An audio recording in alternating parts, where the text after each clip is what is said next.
Josie Landry was 28 years old, and she'd already buried everyone she ever loved. Her husband Pat, a firefighter, crushed under a collapsing building 2 years ago, and their baby girl who came 7 weeks too early and never opened her eyes. 48 hours was all it took to erase her entire world. After that, she sold everything, took the life insurance money, and disappeared into a rotting cabin high in Wyoming's Wind River Range, where nobody could find her, and nobody tried. She wasn't hiding from anything. She simply had nothing left worth being found for.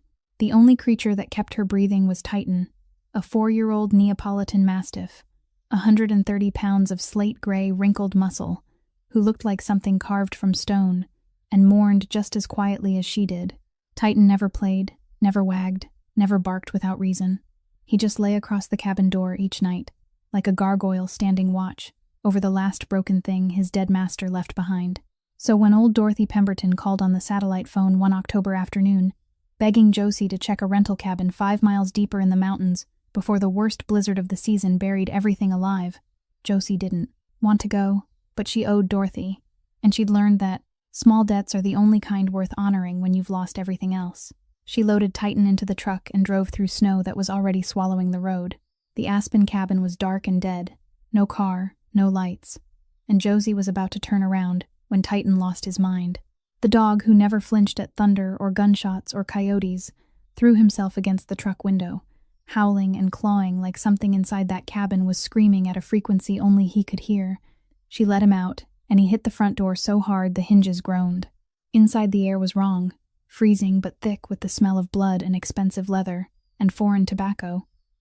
And in the far corner, a man sat slumped in a wheelchair with one wheel snapped at a brutal angle.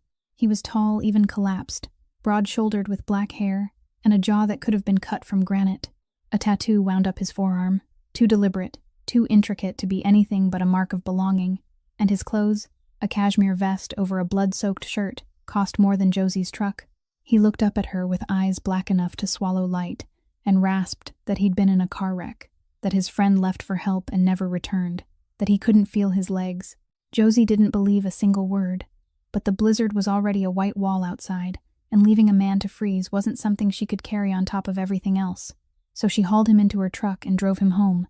It wasn't until midnight, with the storm screaming against the walls and the fire casting long shadows, that she peeled back his shirt to clean the wound, and her trained hands went still, because what she found beneath the fabric wasn't torn metal damage. It was a bullet hole, clean and undeniable. She looked at the man on her couch, then at Titan, who sat perfectly motionless between them, not growling, not retreating, just watching with ancient knowing eyes. And she understood that the most dangerous thing in her cabin tonight, there wasn't the storm outside. It was the stranger bleeding on her sofa, and whatever truth he was still hiding behind those black eyes. Please support us by subscribing to the channel. And if this story moves you, share it with someone who understands what it means to survive when you've got no reason left. Your support keeps these stories alive, and we're deeply grateful for each one of you. Now stay close, because Josie Landry's about to learn that some people are far more dangerous than loneliness, and some are worth the danger. Josie stood staring at the wound on the stranger's abdomen, her hands still trembling, because she'd seen enough injuries in the emergency room in Bozeman to know exactly what she was looking at. The bullet had entered from the front, slightly to the left, missing the intestines but causing severe soft tissue damage. Someone had treated him before bringing him here. Expensive medical gauze, not the kind sold at ordinary drugstores. Tight temporary sutures, already inflamed and red with infection. This man hadn't been in a car accident. This man had been shot. And someone professional had tried to keep him alive long enough to reach this damned cabin in the mountains. Josie stepped back 2 paces and looked out the window. Outside, there was nothing left but white. The wind howled at a speed strong enough to flip a pickup truck. Snow had swallowed everything, and the cold was gnawing at the cabin walls like a starving animal. She picked up the satellite phone and tried to call, but there was only the shriek of static. The storm had eaten the signal. The road down the mountain was now suicide. She was trapped here with a stranger carrying a bullet wound, and no way out until the weather decided to release her. Josie set the phone down and went straight to the kitchen corner to take the wood-splitting axe. She didn't take it outside. She dragged a wooden chair to face the sofa where he lay, and sat down with the axe resting across her thighs.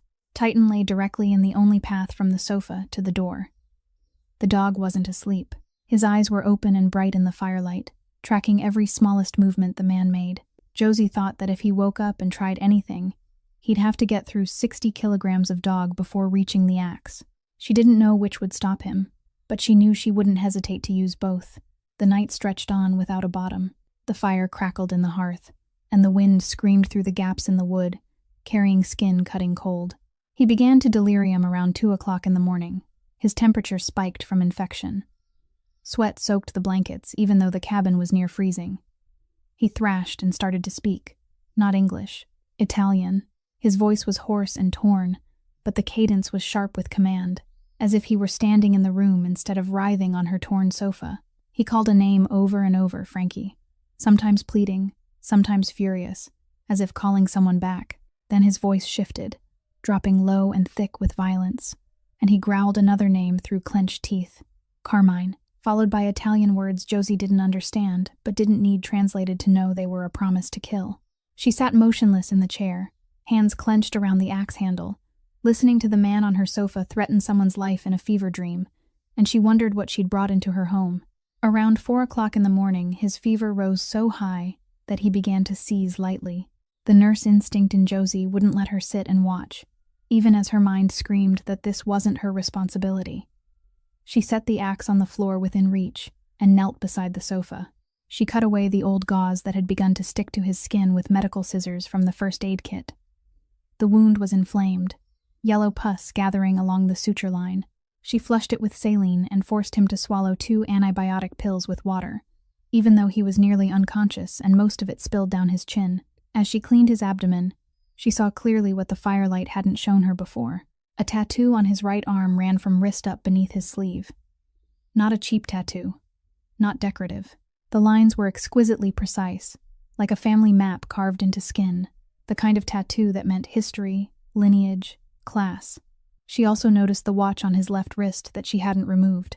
The dial was small and elegant, almost modest, but Josie had worked long enough at the Bozeman Hospital, where wealthy patients occasionally flew in from Jackson Hole, to recognize a Patek Philippe. That watch alone was worth as much as the land she was standing on. He carried a bullet wound, spoke Italian in delirium, wore a watch worth a fortune, and bore a family tattoo on his arm. Josie wasn't stupid. She was just trapped. She tucked the blankets back around him, checked his pulse, then washed her hands in the kitchen sink, the cold water stabbing like needles.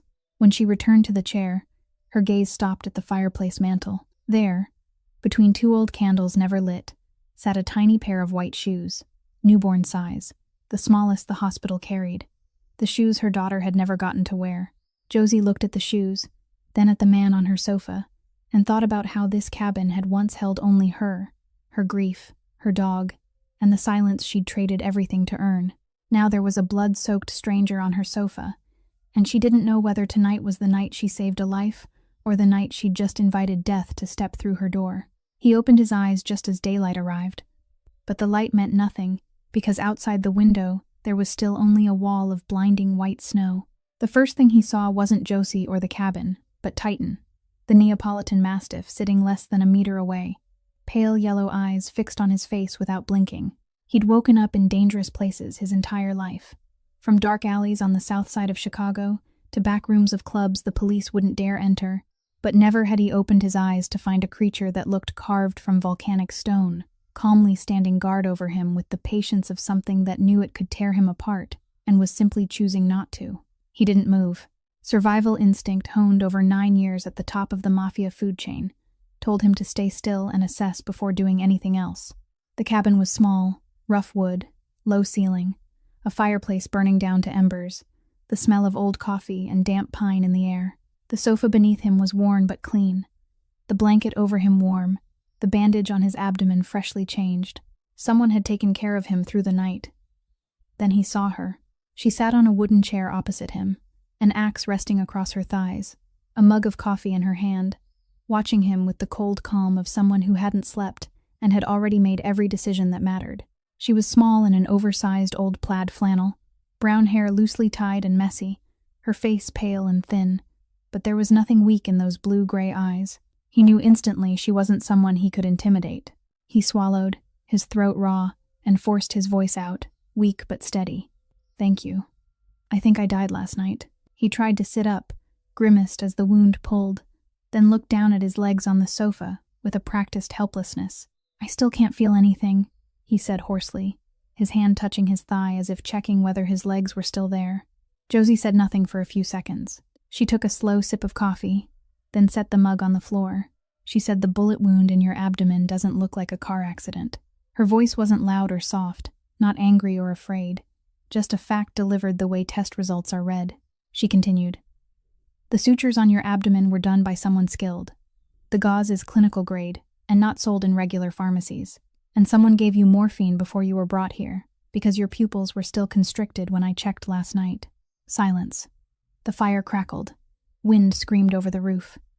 Titan remained motionless, his gaze shifting from Nico to Josie and back to Nico. He looked at her, and for a split second the victim's mask almost slipped, because no one but Frankie had ever read him that quickly. But he'd survived 9 years among wolves by never letting the mask fall, so he simply held her gaze. Josie stood, lifted the axe, leaned it against the kitchen wall, then turned back to him. "I don't care who you are," she said. "I don't care who shot you or why. This storm will last at least 3 more days. You stay here until the road clears, then you leave my land. Don't lie to me again, and don't ever assume I won't notice." He stayed silent. He'd sat across from heads of the FBI in Chicago without changing expression. He'd stared down men who wanted him dead without blinking. But this thin woman in an old flannel shirt had seen through every layer he'd built, using nothing but a nurse's hands and eyes that had witnessed too much death to be fooled. He nodded once, slowly. "Okay," he said. "Nothing more. No explanations. No apologies. No stories." Because he knew anything else he said right now would be another lie, and she'd know. Josie turned toward the kitchen and started heating water as if the conversation had been about the weather. But as she turned her back, Nico watched her, and in his gaze was something he didn't recognize. Not fear, not calculation. It was respect, the unwilling kind he reserved for very few people in his life. She wasn't afraid of him. She needed nothing from him. She couldn't be bought. And she'd just made it clear she saved him not because he deserved it, but because she couldn't carry one more death on her conscience. Titan rose slowly and moved to the center of the cabin floor, lying down exactly between the sofa and the kitchen, between him and her. The dog rested his head on his front paws, eyes open, watching both sides like a referee who had taken his position and wouldn't move until this match was over. On the second day of the storm, they didn't speak a single word to each other until nearly noon. Josie lived as if he didn't exist. She woke up, fed Titan, rebuilt the fire in the hearth, brewed coffee, cooked oatmeal with water, then set a bowl on the table beside the sofa without looking at him, without saying eat, without saying anything at all, just placed it there and stepped out onto the porch, pulling on Pat's heavy canvas jacket. Nico looked at the bowl of oatmeal, then at her back disappearing through the door, and he ate in silence. He hated this helplessness. His entire life he'd never depended on anyone for a meal. He was the one who decided who ate and who went hungry. Now he lay on a torn sofa in a stranger's cabin, his wound pulling with every breath, his legs forced to pretend they didn't work. The morning passed in wind and fire. Josie moved in and out, carrying wood, checking the generator, shoveling snow from the porch. Every task precise, no excess, no hesitation, like a machine that had run on automatic for so long it had forgotten it was ever human. Nico watched her from the sofa with eyes trained to read people in seconds. He saw how she swung the axe through the window, each strike harder than necessary, wood splitting apart as if it were guilty of something. She wasn't chopping wood to stay warm. She was chopping wood to give her anger somewhere to go. When she came back inside with fresh logs, her face red from the cold, snow clinging to her hair, Nico spoke his first words of the day. "You chop wood like you're trying to kill someone." Josie stopped mid-step and looked at him. A few seconds of silence passed. Then the corner of her mouth twitched, fast, not quite a smile but close. She said, "Maybe I am," then turned away to stack the wood. But Nico had seen that flicker and realized it might be the closest thing to a smile she'd had in a very long time. That afternoon, Josie changed his bandage for the second time. She worked fast and professionally, hands steady, no hesitation, no gentleness either. She poured betadine onto clean gauze, wiped the wound edges, checked the sutures, then dressed it again. He didn't flinch despite the pain, because he was Nico Ferrante, and he'd once sat still while someone stitched living flesh without anesthesia. But when she stepped away, he said quietly, "Thank you," and she didn't answer, only washed her hands at the kitchen sink longer than necessary. Around 4 o'clock, while Josie was out on the porch and Nico lay on the sofa with his eyes closed, they both heard it. A muffled ringing from the kitchen. Not Josie's satellite phone hanging on the wall by the door. This was different. It came from his black cashmere jacket that Josie had washed and hung to dry near the fireplace. She'd checked the pockets before washing it and found nothing, but the ringing was unmistakable. Nico opened his eyes, and for the first time since waking up, Josie saw something on his face that wasn't pain or fear, but a flash of cold calculation, the look of a man deciding how to act. It appeared and vanished in less than a second, but Josie caught it. The ringing stopped.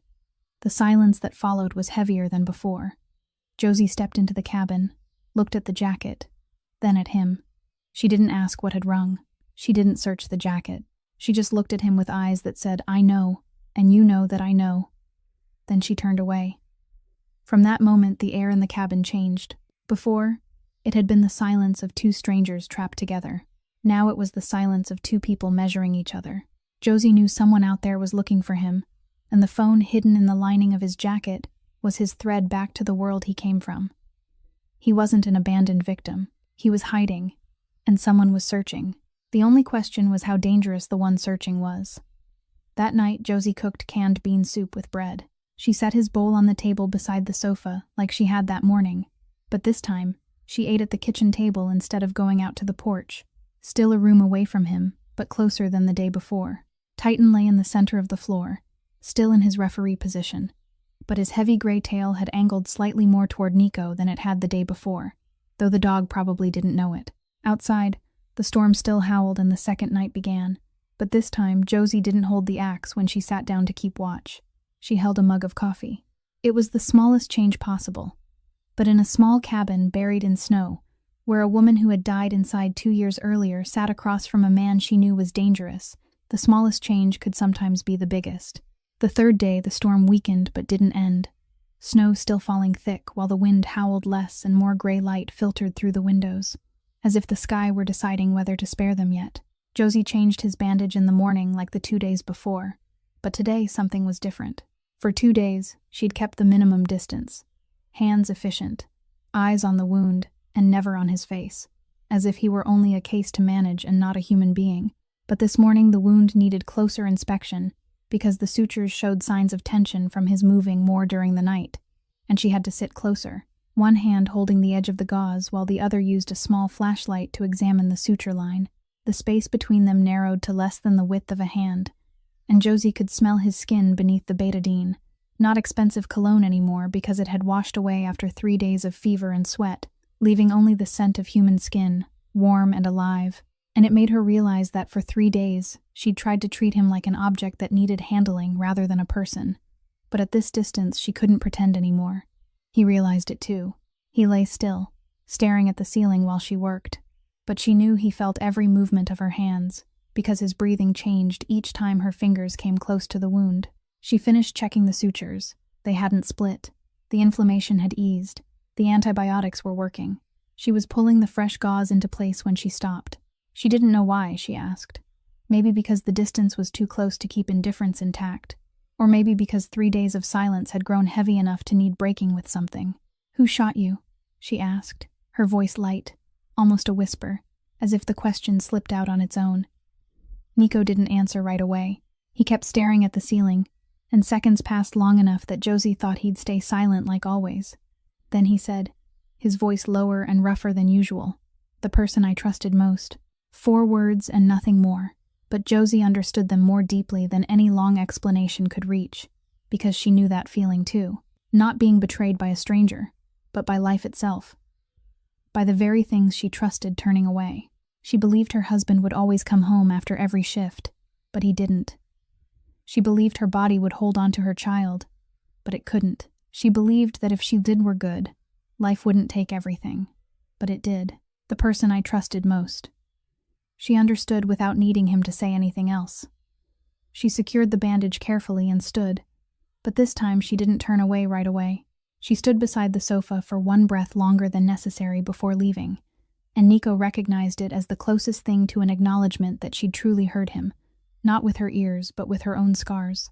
The afternoon passed slower than the days before, because the silence between them was no longer a wall but something more like a thin thread they both felt, and neither dared name. Josie sat at the kitchen table reading an old book, but her eyes didn't turn the page. Nico lay on the sofa with his eyes closed but didn't sleep. Titan lay in the middle of the floor, and for the first time the dog rested his head angled more toward Nico than toward Josie, as if he'd decided the man was at least not a threat that needed guarding every second. Night fell, and Josie rebuilt the fire. He heard her moving, then heard her sit down, then a long stretch of silence, then something else. Not crying out loud, not sobbing, just the sound of breath held tight and trembling, the soft rasp of fabric against fabric as someone's shoulders shook. Nico opened his eyes just enough to see through his lashes, and he saw Josie sitting on the wooden chair with her back to him, both hands clutching something pressed to her chest. The tiny white shoes on the mantel were gone because they were in her hands. She held those little shoes against her chest like she was holding the child who'd never worn them, her shoulders shaking without sound because she'd cried this way too many times for her body to make noise anymore, leaving only the silent tremor of something breaking inside her, breaking again every night. Nico closed his eyes. He'd seen death without blinking. He'd given orders he never allowed himself to think about at night. He'd told himself he was beyond being touched by anyone else's pain because he'd built enough walls.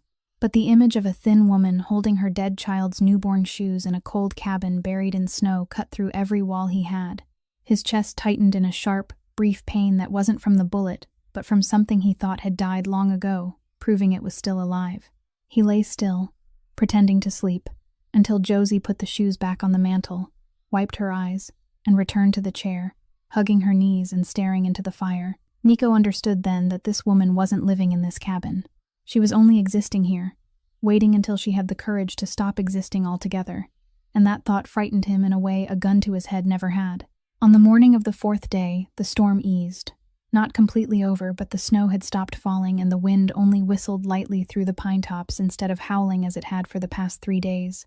Real light finally slipped through the windows for the first time since Josie brought him in, and the cabin suddenly looked different. Everything clearer, sharper, even the things that were not meant to be seen. Josie was making breakfast in the kitchen, slicing bread on the wooden cutting board with the large kitchen knife, and the knife slipped, the steel blade leaving her hand, spinning once in the air before dropping toward the floor.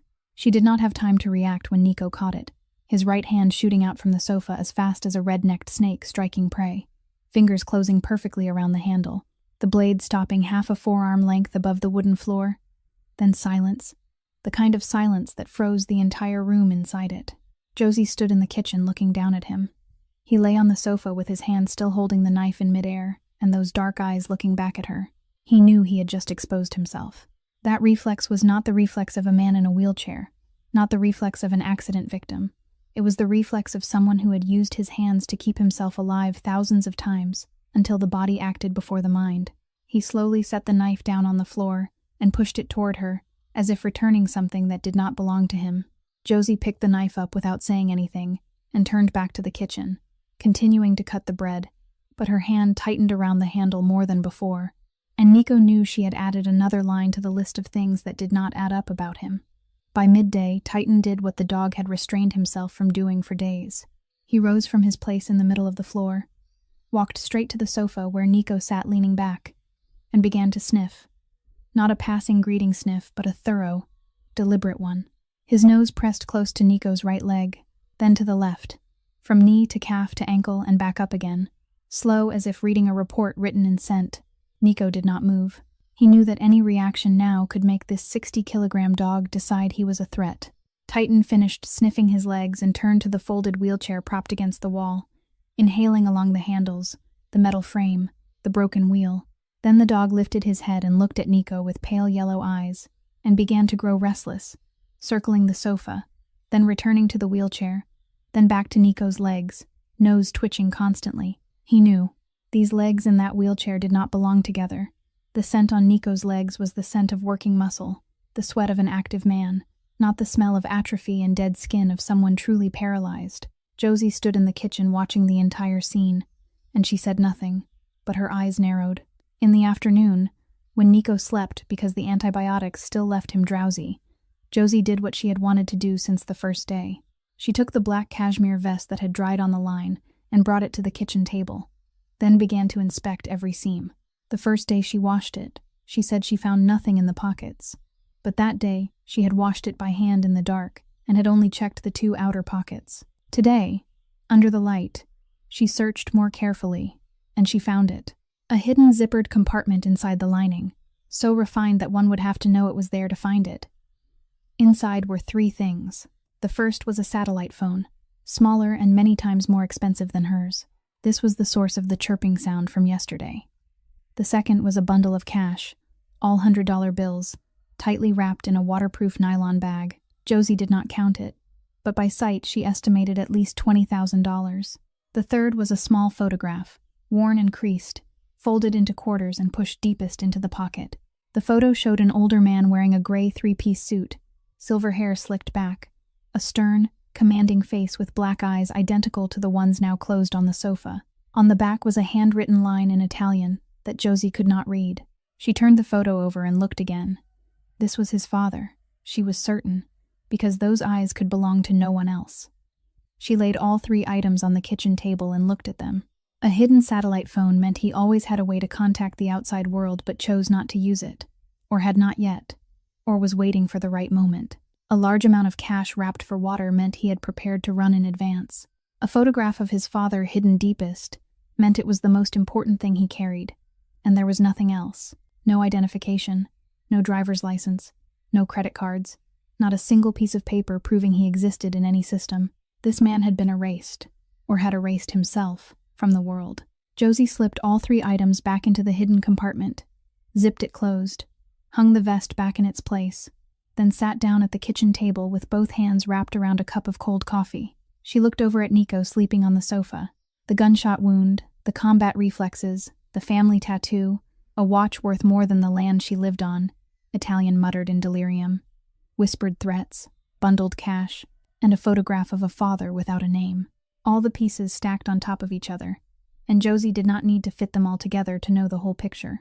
She did not know exactly who he was, but she knew he belonged to a kind of world that ordinary people only saw in movies and prayed they would never touch in real life.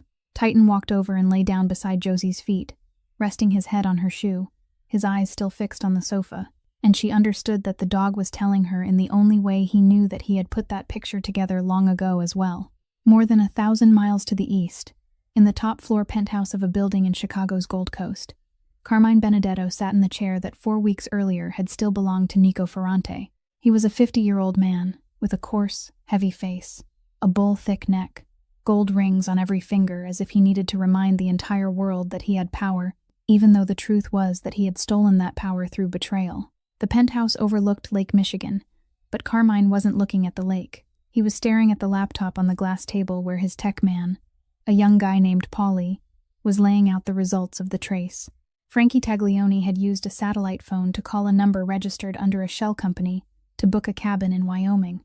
The idiot had booked it with a fake credit card, but the IP address of the call had been captured, and satellite signal triangulation narrowed the search area to a radius of 30 miles around the Wind River Range. Carmine tapped his fingers against the glass tabletop in a steady rhythm like a countdown. He hadn't found Nico's body after the ambush, and that fact aided him every day, because in this world no body meant alive, and alive meant he'd come back, and when Nico Ferrante came back only one man would walk out of the room. He called 2 names, Gino and Sal, and they stepped in from the next room. Gino was tall and thin, with a long face and dead fish eyes, his right hand always buried in his jacket pocket, where a 9mm with a suppressor waited.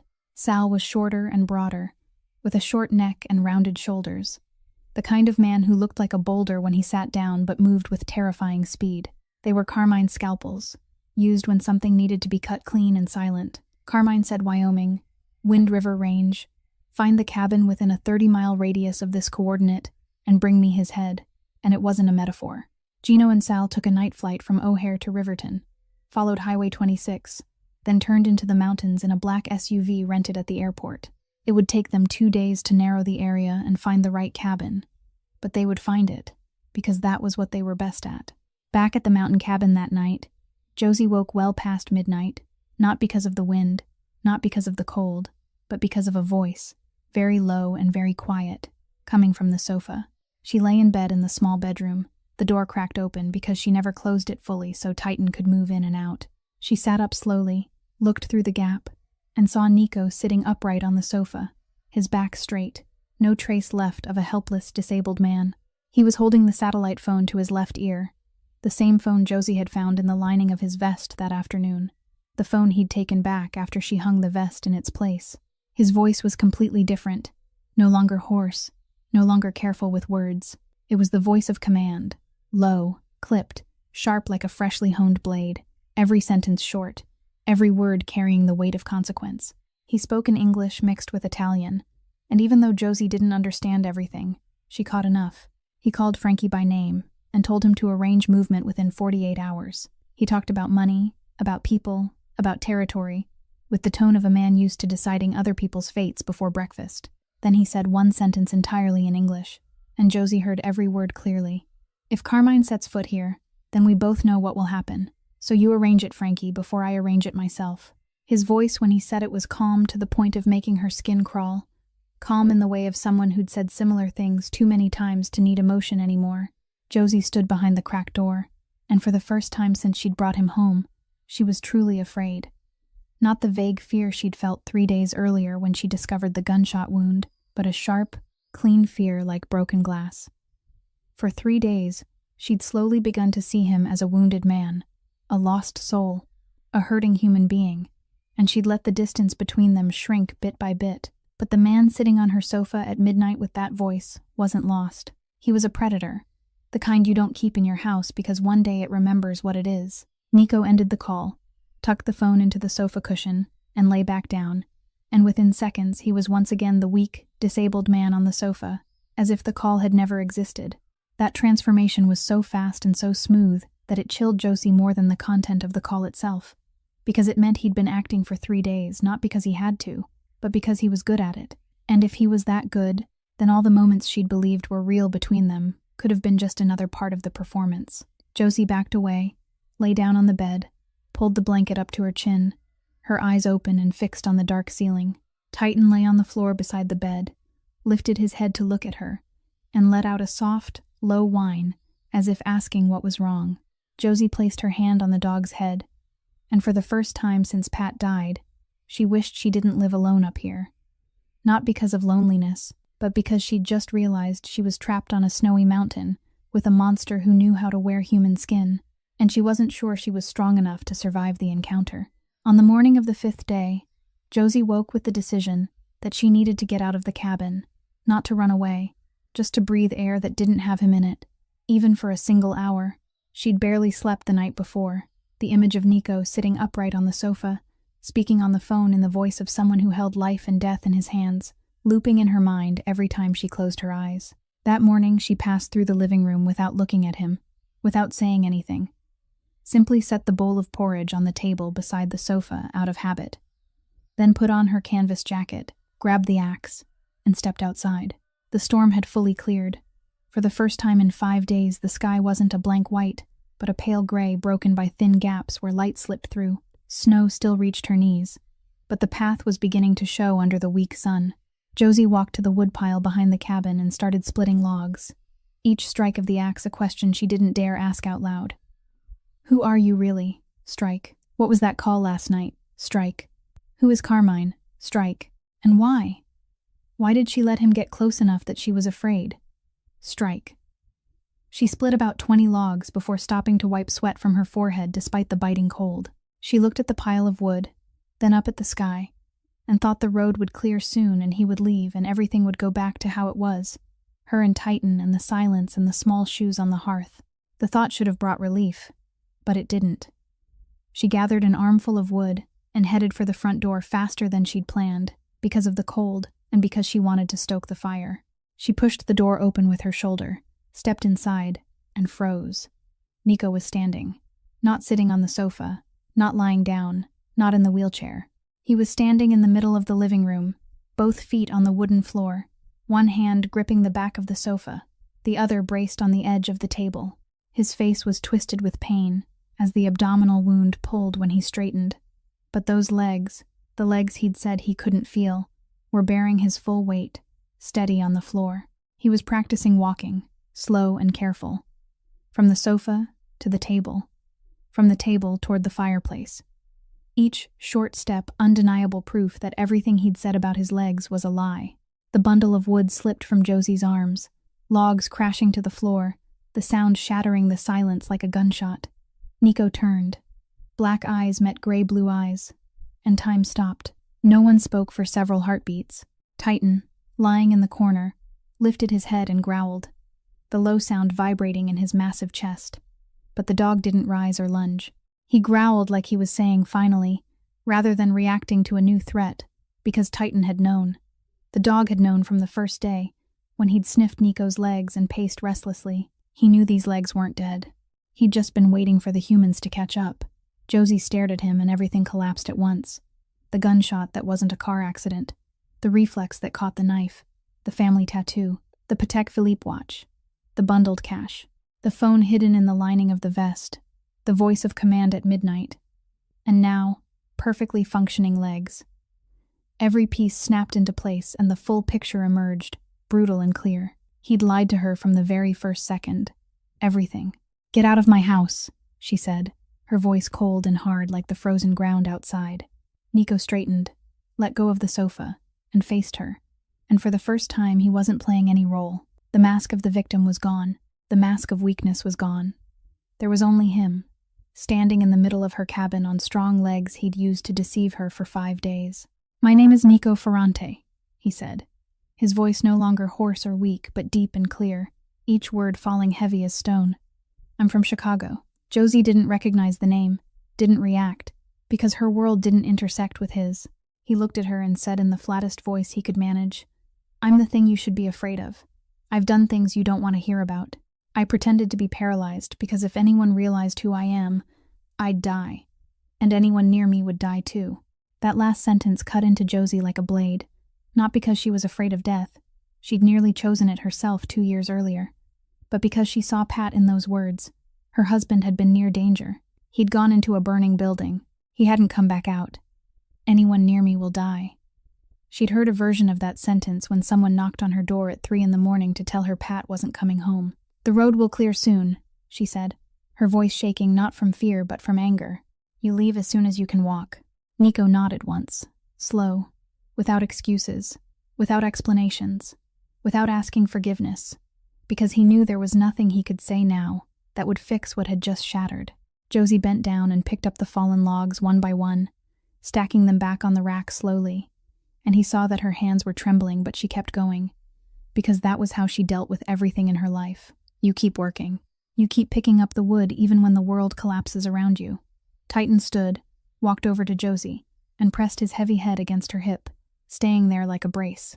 Nico watched the woman gathering wood and the dog holding her upright.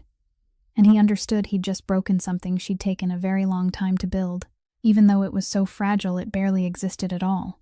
It was the ability to believe that someone could be close to you without lying. That night they didn't speak to each other for hours. Josie sat at the kitchen table. Nico sat on the sofa, and the distance between them was wider than it had ever been, even though the cabin was only a few steps across. The fire in the fireplace burned lower and lower because no one stood up to add more wood, and the cold began to creep in through the seams of the logs. Titan lay in the middle of the floor with his head on his front paws, eyes open, watching the dying fire, as if the dog too could feel that something warm was slowly fading in this room. Nico spoke first, not because he wanted to, but because he owed her. And he was the kind of man who paid his debts, even when the price was stripping off the last piece of armor. He said he wasn't telling her to be forgiven. He was telling her because she deserved the truth from someone who'd lied to her too many times.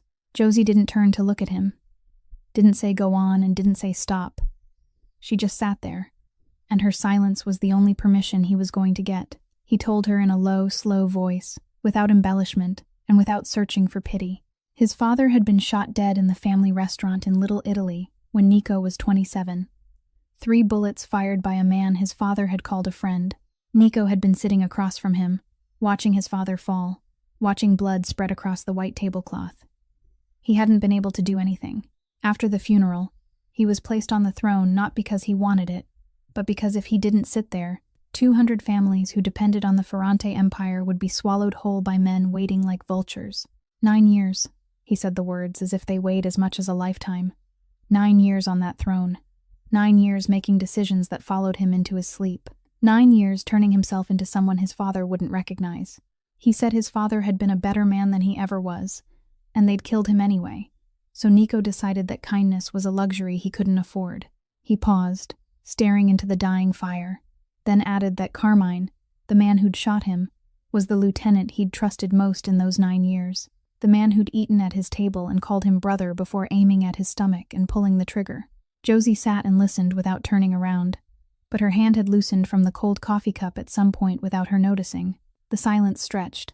Then Nico looked toward the hearth where the tiny white shoes sat between 2 candles that had never been lit. He'd noticed them from the first day but had never asked, because he knew there were things that asking too early turned into a crime.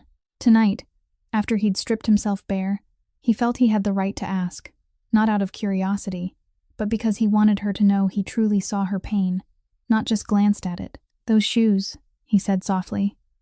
"Who were they for?" Josie didn't answer right away.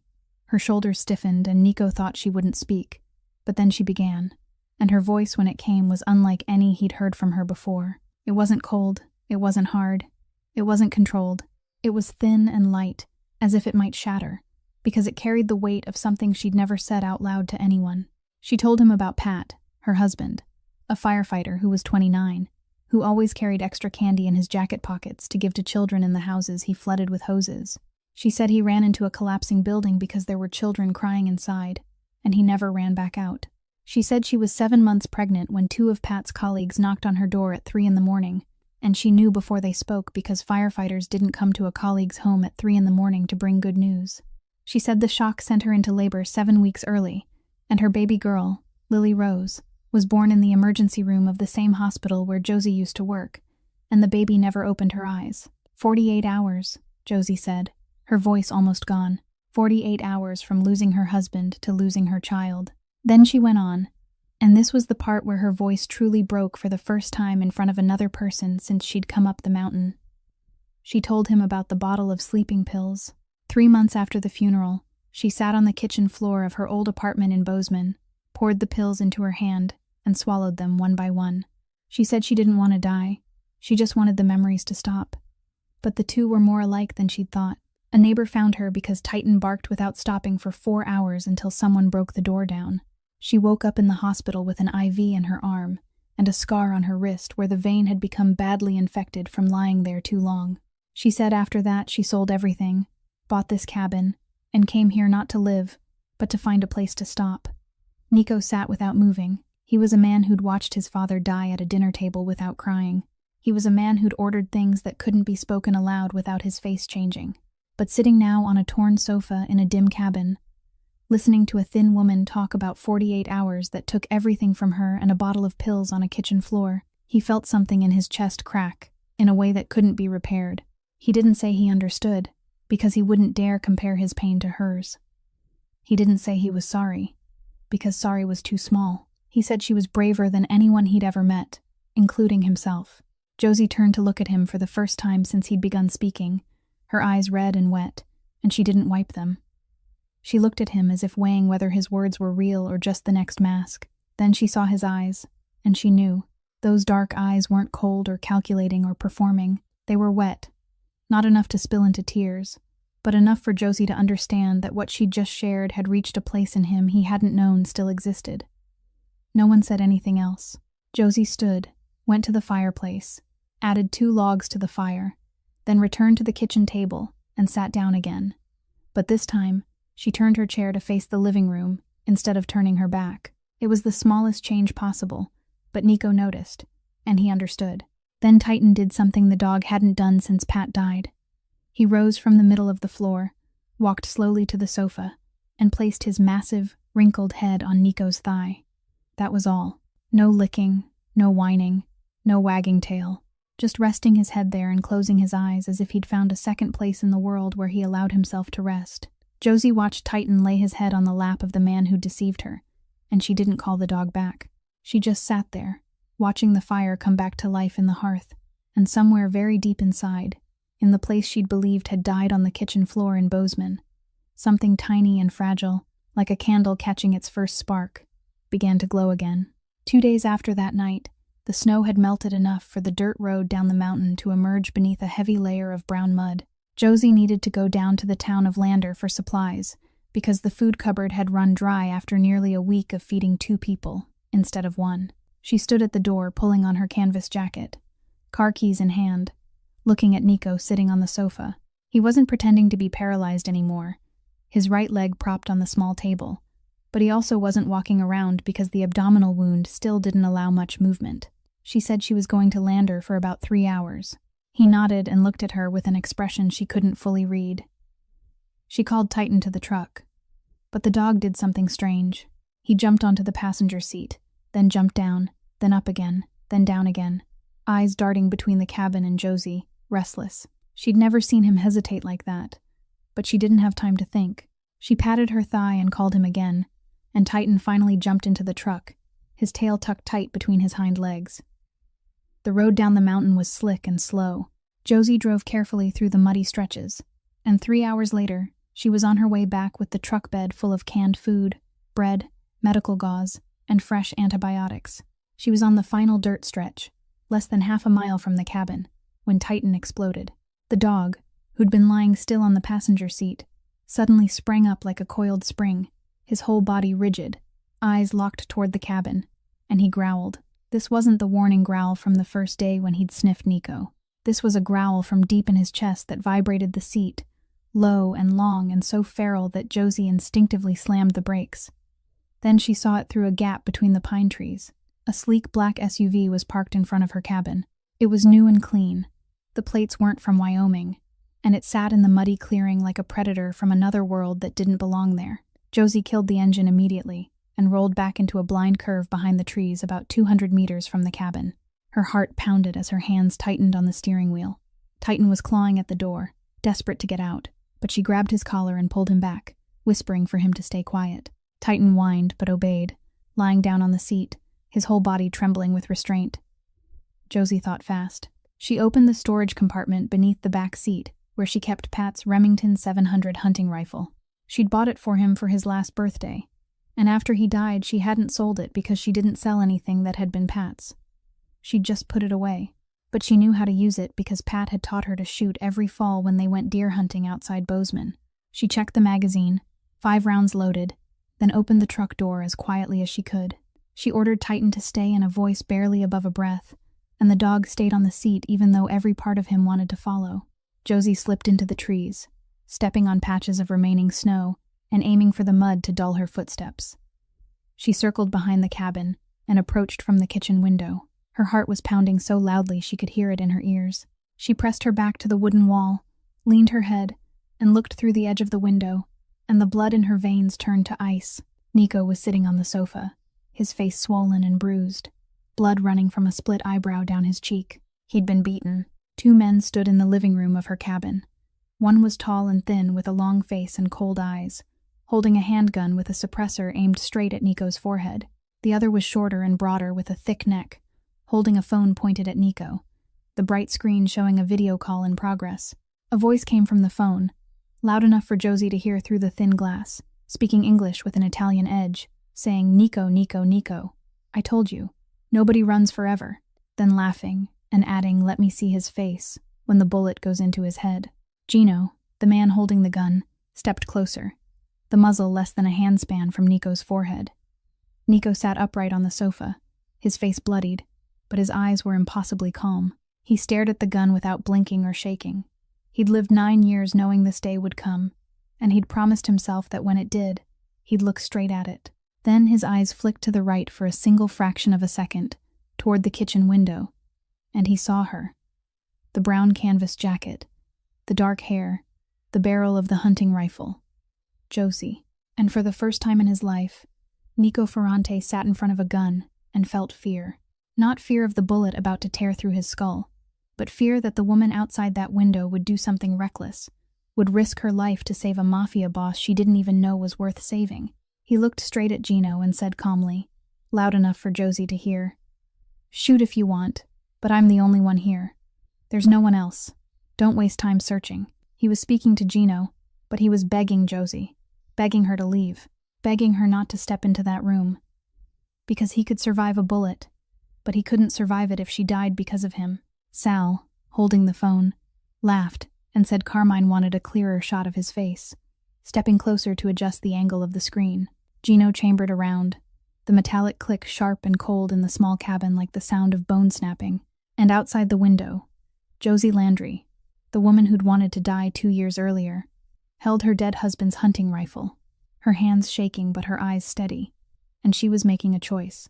Josie ran around to the back of the cabin, stepping lightly over the remaining snow along the wooden wall, stopping at the rear door, the small door she usually used to carry firewood inside. Her left hand gripped the door handle, her right arm hugged the Remington tight to her chest. She drew in a deep breath, and in the instant before she kicked the door, she thought of Pat. Not Pat smiling, not Pat holding her, but Pat running into a burning building because there were children crying inside. He didn't think, he just ran, and she understood that sometimes thinking is death. She kicked the door. The old hinges tore loose. The wood slammed into the kitchen wall with a thunderous crack that echoed through the cabin, and at the same time she shouted Titan's name loud enough to cut through the walls and reach the pickup truck where the dog was waiting. Gino spun toward the kitchen door on reflex, the muzzle lifting off Nico's forehead and swinging toward Josie, and he fired. The bullet ripped through the doorframe less than a forearm's length from her head, splinters exploding into her hair. Josie fired back. The Remington 700 roared inside the cramped cabin, the blast deafening. But she heard nothing except her own heartbeat. The hunting round tore into Gino's right shoulder, spinning him sideways, the handgun flying from his grip and skidding across the wooden floor. At the same moment, glass shattered at the front window. Titan. The 60-kilogram dog hadn't waited at the truck. He'd heard Josie call, and his protective instinct exploded harder than any command. He smashed out of the vehicle, tore through the trees, and launched straight through the cabin window. Glass burst outward, but the thick, wrinkled hide of the Neapolitan Mastiff was armor. 60 kilograms of slate gray slammed into Sal just as the man turned to draw a gun from his waistband. Titan's massive jaws clamped down on Sal's right forearm. Bone cracked. Sal screamed. The phone flew from his hand, Carmine's voice howling from the shattered screen on the floor. Sal went down, Titan on top of him, not biting again, just pinning his chest under that immense weight, blood on his muzzle, yellow eyes locked onto Sal's face with a clear message: move and die. Gino sat on the floor, his right shoulder destroyed, his left hand reaching for the handgun that had skidded a few steps away, but he didn't make it. Nico surged up from the sofa with the explosive strength of a man who'd kept his body coiled for a week.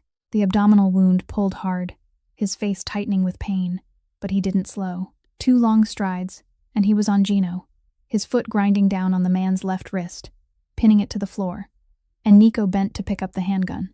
He straightened, the gun aimed down at Gino's face, and in that instant, Josie truly saw him. Not the victim in the wheelchair, not the wounded man on the sofa, but Nico Ferrante, the boss, standing over his enemy with a gun in his hand, black eyes cold as the bottom of a winter well. He could have pulled the trigger right then, and his face wouldn't have changed. But he didn't shoot. He looked at Josie standing in the kitchen doorway, the Remington still smoking, wood splinters tangled in her hair, her face drained white by adrenaline but her eyes still bright, still alive. He didn't shoot because she was watching, and he didn't want her to see him kill a man. He brought the butt of the gun down hard on Gino's temple, a clean strike, and the man went limp. Done. Silence. Only the heavy breathing of the 3 people still conscious, Titan's low growl vibrating in Sal's chest, and the wind whistling through the broken window. The nearest neighbors were more than 10 miles away. No one heard the shots. This place was so isolated that violence could happen and vanish without the world ever knowing. Nico took out the satellite phone and called Frankie. 3 short sentences. Location, status. Come now, Frankie said. 40 minutes. Josie set the Remington on the kitchen table and slid down to the floor, her back against the cabinets, arms wrapped around her knees. The adrenaline was draining away, replaced by shaking. She shook from head to toe, uncontrollably. She'd just shot a man. The first time she'd fired a bullet at a living human being, not a target, not a deer. She'd shot a person, and she didn't know how long that would live inside her. Nico watched her from the living room. He wanted to go to her, but he had to watch the 2 men on the floor, so he stood there, gun in hand, his eyes moving from Gino's unconscious body to Sal groaning under Titan, to Josie trembling on the kitchen floor, and he told himself he'd never forgive himself for bringing this to her door. Frankie arrived 35 minutes later, in an unmarked box truck. A tall, broad man with salt and pepper hair and a weathered face stepped into the cabin, took in the scene, looked at Nico, looked at Josie, looked at the dog lying on Sal's chest, and said only, "I'll handle it." Frankie and the two men with him bound Gino and Sal, lifted them into the truck, wiped the cabin floor, collected the spent shells, and drove the black SUV and the box truck away, disappearing into the trees. Frankie didn't ask who Josie was. He didn't look at her a second time. He left no trace behind except tire ruts in the mud that the rain would erase by morning. The cabin fell silent again. Josie patched the broken window with a sheet of plastic. The wind still pushed in, but the fireplace was warm enough. Nico sat on a kitchen chair because the sofa was smeared with Gino's blood. Josie stood in front of him with a bowl of warm water and gauze in her hands. She began wiping the blood from his face, the cut eyebrow, the swelling around his eye. She stood between his knees because the chair was low, and it was the only way she could reach him. The distance was closer than it had ever been, closer even than when she'd changed his bandages, close enough that she felt his breath against her wrist. Her hands still trembled faintly as she cleaned the blood from his cheek. Then Nico lifted his hand and closed his fingers around her wrist. Gentle, not tight. His fingertips stopped exactly on the faint scar on her left wrist, the scar from the night on the kitchen floor in Bozeman. She froze, her hand suspended in the air, the wet gauze dripping onto his thigh. He looked at the scar, then up into her eyes, and said, "Don't ever do that again." His voice wasn't a command. Nico Ferrante, a man who'd given orders his entire life, wasn't ordering her now. It was a plea, and they both knew it. He wasn't talking about her charging into the cabin to save him. He was talking about the scar. He was talking about the bottle of sleeping pills. He was saying, "Don't ever choose that again." Josie pulled her hand free of his, her eyes wet, but she didn't cry. She turned away, stepped out onto the porch, gripped the railing with both hands, and breathed in the cold air. Titan left his guard position and followed her outside, pushing his wet nose into her palm and standing beside her in the wind. Inside the cabin, Nico sat alone on the kitchen chair, staring down at his right hand, the hand that had held guns, struck men, signed orders he didn't want to remember, and had never once trembled until now. The next morning, Nico said he had to go. He stood in the middle of the living room, both feet solid on the wooden floor, no pretending left, the early light filtering through the sheet of plastic taped over the broken window and throwing his long shadow across the wall. His face was bruised and swollen, the cut in his eyebrow stitched with 3 neat sutures Josie had sewn the night before with medical thread, her hands steady even though she'd shot a man only hours earlier. He said Carmine knew he was in Wyoming, that the 2 men not returning meant Carmine would send more, and next time it wouldn't be 2 but 10, that every hour he stayed here was another hour she was in danger. Josie stood in the kitchen with her back against the sink, arms folded tight to her chest as she listened, and she knew he was right. She'd known before he opened his mouth, because she'd been awake all night thinking the same thing. He had to leave. It was the simplest truth, and the most painful one the cabin had held all week. She nodded once, short and silent. Nico called Frankie on the satellite phone, and Frankie said he'd be there within 2 hours with a clean vehicle. 2 hours. Josie repeated the number in her head, and it felt both too long and far too short. She did what she knew how to do. She made coffee, poured 2 cups, and set one on the table beside the sofa out of habit, even though he wasn't lying on it anymore. He was standing.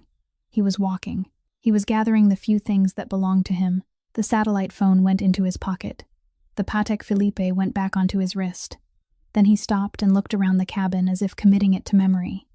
The rough wooden walls split with age, the hand-stacked stone fireplace, the scratched kitchen table, the wobbling wooden chairs, the torn sofa he'd slept on for a week, and the tiny white shoes on the mantel. He looked at the shoes longer than at anything else. Josie saw him looking but said nothing. The sound of tires on the dirt road announced Frankie's arrival, earlier than 2 hours. A different unmarked box truck pulled up in front of the cabin. Frankie didn't come inside. He stood by the vehicle, waiting, his eyes scanning the tree line on instinct. Nico went to the kitchen table, took the bundle of cash from the jacket Frankie had brought him that morning, and set it on the wooden surface. The bundle was thicker than the one Josie had found in the lining of his vest. He said, "Keep it. Consider it payment for the broken window and the trouble I brought you." Josie looked at the cash, then at him, and her voice was flat when she said, "Take it back. I don't take blood money." The words hit Nico harder than Carmine's bullet because they reminded him that whatever had happened between them over the past week, his money was still blood money, and she was still who she was. He picked the bundle up, slipped it back into his pocket, and said nothing more. He walked to the front door. Titan was lying on the porch step and lifted his head to look at him. The dog knew. He always knew before people did, and now he knew Nico was leaving. Nico stopped, bent down, and placed his hand on Titan's head for a brief second, his fingers brushing the wrinkled skin between the dog's ears. Then he straightened and pulled his hand away. Titan let out a low whine but didn't stand, didn't follow. Nico stepped onto the porch and stopped at the top of the stairs, his back to Josie. He didn't turn around because he knew if he looked at her now, he wouldn't leave, and he had to leave because staying would kill her. He said, "Thank you, Josephine." The first 2 words he'd said to many people, but never like this. And the third was her full name, the one he hadn't used until now. Josephine. The way he said it, his low voice carrying a trace of Italian, made it sound like something more precious than anything she'd ever believed about herself. Then he went down the steps, crossed the muddy yard, opened the truck door, climbed in, and Frankie started the engine. The unmarked truck rolled slowly along the dirt road, rounded the bend behind the line of pines, and disappeared. Josie stood on the porch watching until the engine noise faded completely and only the wind remained. She didn't cry. She stood there gripping the wooden railing, looking at the empty road, thinking that she'd lost her husband, lost her child, lost the will to live, lost everything a person could lose, and she'd believed there was nothing left to lose. But she'd been wrong, because standing there watching the truck vanish, she felt she'd lost something else she hadn't even had time to have. She turned back into the cabin and stopped short. On the sofa, where Nico had lain for a week, there was something small. She walked over and picked it up. The photograph. The worn, creased photo folded into quarters of the older man in the gray suit, with the same black eyes as his son. He'd left it behind. The photo of his father. The only thing he'd carried while running. The thing he'd hidden deepest in the lining of his vest. The most important thing he had. He'd left it here. Josie turned the photo over and saw a line written in slanted, hurried but clear pen, 4 words in English. "Keep it for me." Josie stood in the middle of the living room holding the photo, and those 4 words weighed more than the bundle of cash he'd set on the table, heavier than anything he'd said, because they meant he would come back, or at least that he wanted a reason to. He'd left the most valuable thing he had in the place he considered safest, and that place wasn't a safe in a Chicago penthouse, wasn't Frankie's hands, but her rotting wooden cabin on a snowy mountain. Josie placed the photo on the mantel beside the tiny white shoes. His father lay next to her child, the 2 most precious things of 2 broken people resting side by side on the old wooden shelf. Then Titan rose from the porch and walked back into the cabin, slow and deliberate, went straight to the sofa, sniffed the fabric where Nico's scent still lingered, then climbed up and lay down in the exact spot where Nico had slept for a week. He curled his body, laid his head on the sofa pillow, and whimpered, a long, low sound pulled from deep in his massive chest. Not a sound of pain, not of hunger, but the sound of a creature that had just lost something it didn't have a word for. Josie watched the dog lying on the sofa, mourning the man who'd gone, and she sat down on the floor beside it, her back against the wooden frame, her hand resting on Titan's back, feeling the whine vibrate through the thick hide. She didn't cry, but she sat there a long time, until the fire in the hearth went completely dark and the cabin faded into shadow, and the cold crept in, wrapping around the 2 beings, remembering something that had walked out the door and hadn't come back. 2 weeks passed and Josie returned to her old life, but the old life no longer fit. Like pulling on a shirt that had shrunk in the wash. Everything still there but tighter, harder to breathe in. She woke each morning, built the fire, made coffee, fed Titan, split wood, checked the generator, step after step, exactly as before. But between each step, there was a small gap that hadn't existed before. A gap at the kitchen table where she still found herself unconsciously setting out 2 cups of coffee instead of 1, then standing there for a few seconds staring at the second cup before pouring it out. A gap on the sofa where Gino's bloodstains had been scrubbed clean but Nico's scent hadn't, because Titan wouldn't let her wash the pillowcase. Every time she tried to take it, the dog let out a low growl, not aggressive but pleading, asking her not to take away the last thing that still smelled like him, so she left it. Titan changed noticeably. The dog who'd once been solid as stone grew restless, unsettled. Every morning he walked to the sofa, sniffed the old fabric, then went to the door and lay down on the porch step, his muzzle resting on his front paws, eyes fixed on the dirt road cutting through the trees. He lay there for hours, not sleeping, not barking, just watching and waiting. Josie watched the dog wait for someone who wouldn't come back, and thought that Titan was doing exactly what she didn't allow herself to do. On the 10th day, Josie drove down to Lander for supplies, and stopped by the post office to pick up her mail. Among the letters was an envelope from First Wyoming Bank that she usually ignored because she knew what was inside. Another overdue notice on the cabin's mortgage. Pat had bought the cabin with a loan, and after he died, Josie had used most of the insurance money to pay off half. But the other half still hung over her, unpaid for 3 consecutive months. She opened the envelope in the driver's seat of her pickup in the post office parking lot and read it, then read it again, then a third time. It wasn't an overdue notice. It was a notice stating that the entire remaining mortgage balance on the cabin had been paid in full by a third party through the law firm Harrison & Webb in Chicago, Illinois. The payment had been made via transfer from an anonymous trust, and the cabin now belonged to her outright, free and clear. Josie sat in the truck, staring at the paper, her hands beginning to shake. Not with relief, but with anger. She knew immediately who it was. A law firm in Chicago. An anonymous trust. It was Nico. He'd used his money from his world, to pay her debt through lawyers so she couldn't refuse. Couldn't push a bundle of cash back across a kitchen table. Couldn't say I don't take blood money, because he'd turned it into clean legal paperwork she couldn't return. She was angry because he hadn't asked her. Angry because he'd turned gratitude into a burden. Angry because he'd used money to say what he hadn't dared to say out loud before stepping into that truck and disappearing. And angriest of all because beneath the anger she knew he hadn't done it to buy her. He'd done it because he understood that this cabin was the last thing Pat had left her, and if the bank took it, she'd lose the final piece of her husband, and Nico wouldn't allow that to happen. She hated that he understood her that well. She drove back to the cabin, tossed the letter onto the kitchen table, then stood on the porch staring at the mountains until night fell. More than 1,000 miles away in Chicago, Nico Ferrante sat in the top-floor penthouse of a Gold Coast building, looking down at the city lights. He was back. Frankie had gathered the remaining loyal men, and in 10 days Nico had done what he did best. He struck fast, precise, ruthless. Carmine was found in a safe house in Cicero and ended badly, not cleanly, but definitively. The Ferrante empire recovered, and Nico sat back on his throne. But the throne didn't feel the same. The penthouse was 100 times larger than Josie's cabin, and 1,000 times emptier. He sat in the dark with a glass of whiskey in his hand, watching the lights of Chicago reflect on Lake Michigan, and he didn't see the city. He saw fire in a hand-stacked stone hearth. He saw white snow beyond a cabin window. He saw gray-blue eyes looking at him through morning coffee steam. He saw trembling hands wiping blood from his face. He saw tiny white shoes on a mantel, and beside them the photograph of his father, the 2 most precious things of 2 broken people resting side by side on an old wooden shelf.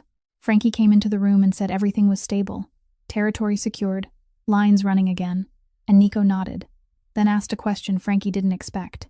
How much does she still owe on the land in Wyoming? Frankie looked at him longer than usual and said he'd find out, and as Frankie turned to leave, Nico added, handle it clean through the lawyers. Don't let her know it's me. Even though Frankie knew and Nico knew she would know, because Josie Landry wasn't someone you fooled twice. Nico turned back to the window and thought that he'd taken everything back. The empire, the territory, the power, the fear of his enemies. He had it all again, except the only thing he wanted, quiet. The kind of quiet he'd found only once in his life, on a torn sofa in a rotting wooden cabin on a snowy Wyoming mountain, beside a massive gray dog and a woman wearing her dead husband's old flannel. A woman who didn't fear him, didn't need him, and couldn't be bought. Spring arrived slowly in the Wind River Range, not with brightness or rush, just the snow thinning day by day, water dripping from the cabin roof in a steady rhythm like a countdown clock, and the ground gradually emerging beneath the white in patches of damp dark brown steaming under weak sunlight. Josie was repairing the western fence of the cabin, the section crushed under snow during the October storm, hammering posts into the soft earth, each strike driving the stake deeper. The physical work keeping her mind quiet because stopping meant thinking, and thinking was dangerous. Titan lay on the wet grass a few steps away, head resting on his front paws, eyes fixed on the dirt road as he had been every day for the past 2 weeks. Then the dog lifted his head. Josie didn't hear anything yet. She only saw the change. Titan's entire body going rigid, ears lifting. The same ears that usually drooped now turning toward the road like antennas, eyes locking on a distant point where the dirt track disappeared behind the pines. Josie stopped mid-swing, followed his gaze, and waited.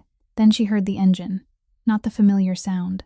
Not the sleek black SUV from before, but an older, more tired engine. The growl of a used pickup straining uphill through muddy ruts. The vehicle emerged from behind the trees. An old Ford coated in dust, faded blue paint spattered with mud, the exhaust coughing.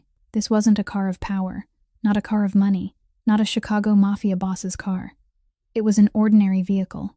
It stopped about 20 steps from the cabin, the engine idling a few seconds before shutting off with a tired wheeze. The driver's door opened. A heavy mud-caked boot hit the ground, and he stepped out.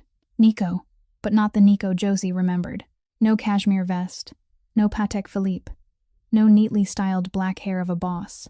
He wore faded jeans, a light gray Henley with the sleeves pushed up, worn brown leather boots, his hair longer than the last time she'd seen him, slightly curled at the ends, beard rough with days of growth. He looked tired. He looked nervous. He looked real. Real in a way Josie had never seen before because every layer had been stripped away and left behind in a Chicago penthouse. He stood beside the truck, hands in his pockets, not walking toward her, not speaking, just waiting as if he knew the next step had to be hers. Josie stood 20 steps away, hammer still in her hand, her heart pounding loud in her ears. She looked at him and he looked at her, and the space between them was heavy with everything unsaid. She spoke first, her voice firmer than she wanted. "I don't take dirty money." Nico nodded slowly and replied, not cold, not defensive, just calm. "It wasn't money for you. I didn't give you anything. I took back what the bank was about to steal from you. That cabin is the last thing your husband left. I only stopped them from taking it. There's no debt left. You don't owe me anything. And you never did." Josie wanted to be angry, but his words cut through every defense she had, because he was right. He hadn't bought her. He'd protected Pat's last gift. She swallowed and asked, "Then why did you come back?" Nico paused, then answered, "I came back because of Titan." The name hung in the air for a second, then reached the dog like a spark to dry grass. Titan heard his name in Nico's voice, and everything the dog had held inside for 2 weeks exploded at once. A long broken whine tore out of his chest, his massive body trembling, and he launched forward. The 60-kilogram dog ran faster than he ever had, mud flying, crossing the yard in seconds and slamming into Nico, front paws on his chest, the impact nearly driving him back into the truck door. Nico grabbed the doorframe to steady himself as Titan shoved his muzzle into Nico's neck, whining, licking his face, spinning away then rushing back, paws on his chest again, tail whipping like a storm. The dog who'd been silent and heavy with grief for 2 years, who didn't know how to play or wag, who only guarded and mourned, was happy, truly happy, so overwhelmed he didn't know what to do with it, so he did everything at once. Josie stood frozen, the hammer slipping from her hand without her noticing. She watched Titan, the dog Pat had bought for her, the dog who'd saved her from the sleeping pills, the dog who'd guarded the cabin through 2 years of darkness, and she saw him joyful for the first time since Pat died. Tears spilled down her cheeks before she could stop them. Not tears of pain or sorrow, but the tears of someone witnessing something come back to life after believing it was gone forever. Nico looked past the writhing dog to Josie, tears on her face, arms at her sides, and said, "I'm not asking you to forgive me. I don't deserve it." Then he added, his voice lower, quieter, like a sentence he'd only say once in his life. "But you're the only quiet place I've ever known, and I've lived my whole life in noise." Josie didn't answer with words. She walked toward him, each step slow through heavy mud, not stopping until she stood in front of him. She reached into Pat's old flannel pocket and pulled out the worn photograph folded into quarters, the picture of Nico's father she'd kept on the mantel beside the tiny white shoes for 2 weeks. She placed it in his hand, and when her fingers touched his, neither of them pulled away.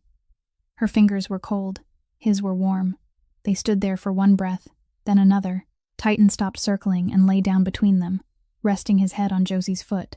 His tail draped over Nico's boot, letting out a long, satisfied sigh, the sound of a creature that had found both halves of its world in one place. Josie looked down at the dog, then up into Nico's eyes, and she spoke softly, in a voice she'd thought had died with Pat. A voice no one had heard in 2 years, not even herself. "Come inside. It's cold." She turned and walked up the porch steps into the cabin without looking back, because she didn't need to. She heard his boots on the mud behind her, and the click of Titan's nails on the porch boards, right between her steps and his. 3 shadows crossed the cabin threshold together into the warmth waiting inside, where the fireplace was ready to be lit again, and Titan wagged his tail all the way home. This story reminds us that sometimes the truest conversations are the ones that don't need words, and that real loyalty isn't about finding perfection in someone else, but about seeing the pain, the truth, and the effort beneath the armor and the lies. Titan didn't just see Nico's deception. He saw the hurt behind it, and the dog proved that the purest forgiveness sometimes comes on 4 legs. If this story of healing, forgiveness, and love between a woman who'd stopped living and the most dangerous man she'd ever met touched your heart, please subscribe to our channel, like this video, and share it with someone who needs to hear that starting over is never too late. We read every comment and truly want to hear your thoughts about Josie and Nico's journey. What story from your own life does this remind you of? Share it with us in the comments below, because every story you tell is precious inspiration that helps us keep bringing you videos that touch the heart every single day. We wish all of you watching good health, a joyful life, and peace in each new day. Thank you for staying with us until the very end. Goodbye, and we'll see you in the next video.